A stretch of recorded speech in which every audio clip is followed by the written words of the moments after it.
Hi, I'm Irish Rally Champion Aaron McHale. Today we are going to show you the features of a rally car, like the one that I drive, and show you the difference between it and a normal road car. Now let's talk to rally drivers Tony Kelly and WRC Academy champion Craig Breen. So Tony, there's a big difference between this car and an ordinary road car. Yeah, there'll be a huge difference, Aaron.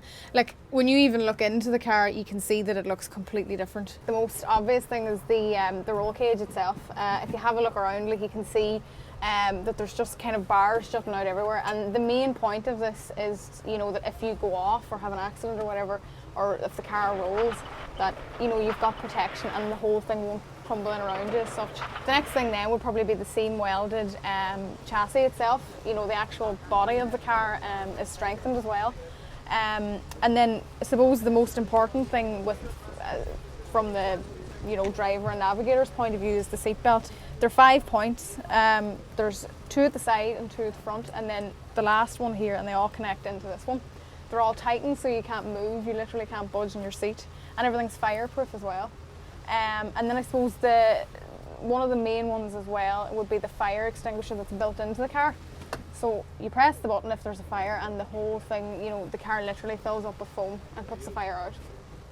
So Craig, tell us how a rally car differs from an ordinary road car. Well, and apart from the obvious safety aspects which we've gone through already, there are many performance differences between the two cars.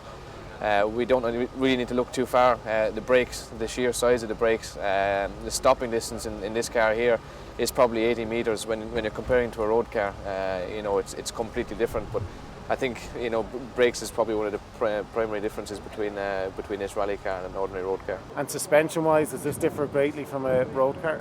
The travel and length of the suspension and damper built to cope with these roads here in Ireland is completely different, and it really gives you unbelievable car performance and handling. You can carry so much corner speed, whereas in a normal road car, if you try and travel around corners at this speeds, the car will just purely fly off the road. It's built for comfort, whereas this is built for performance. Tell us about the engine, gearbox and diffs. How much do they differ from an ordinary road car? Yeah, again, it's just completely other end of the scale. This car has got semi-automatic gearbox with a paddle change, and again, four-wheel drive transmission, built to cope with the terrain here in Ireland quite well. And this also aids the stopping distance and the performance of the car going around bends with an active centre differential and various other different bits and pieces. It's all helping towards performance. And finally, Craig, everybody knows the last thing between a car and the road is the tyres. What about the tyres?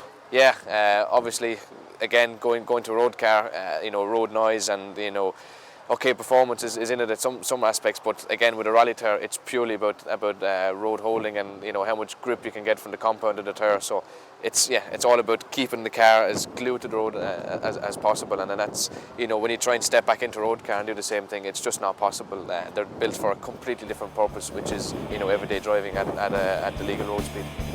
Now you've seen the features of a rally car. As you can see, there's a big difference between a rally car and an ordinary road car. That's why you cannot replicate what we do in a rally on the public roads. So always remember to keep the race in its place.